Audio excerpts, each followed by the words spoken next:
সৌভাগ্য নামে একটি প্রকল্প চালু করতে যাচ্ছে নতুন রাজ্য সরকার। শুক্রবার এক প্রেস কনফারেন্সে কথাগুলো বলেন রাজ্যের বিদ্যুৎ মন্ত্রী জিষ্ণু দেববর্মন। রাজ্যে বিনামূল্যে বিদ্যুৎ সংযোগ দেওয়ার অনেকগুলো প্রকল্প চালু রয়েছে, তথাপি রাজ্যের প্রতি ঘরে ঘরে বিদ্যুৎ পৌঁছে দেওয়ার লক্ষ্যে সৌভাগ্য নামে আরও একটি প্রকল্প চালু করতে যাচ্ছে রাজ্য সরকার। কেন্দ্রীয় বিদ্যুৎ মন্ত্রীর উপস্থিতিতে শুভারম্ভ হবে এই প্রকল্পের। এক প্রেস কনফারেন্সের মাধ্যমে বিষয়টি সাংবাদিকদের জানান বিদ্যুৎ মন্ত্রী জিষ্ণু দেববর্মন।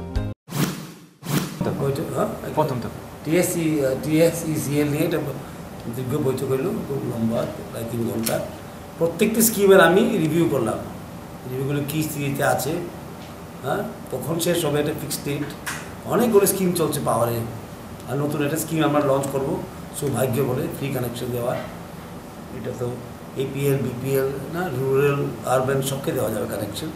সেটা লঞ্চ হয়ে যাবে কিছুদিনের মধ্যে। কেন্দ্রীয় মন্ত্রীকে আমরা আমন্ত্রণ জানিয়েছি, উনি ডেট দিলে এটা লঞ্চ করে ফেলবো আমরা।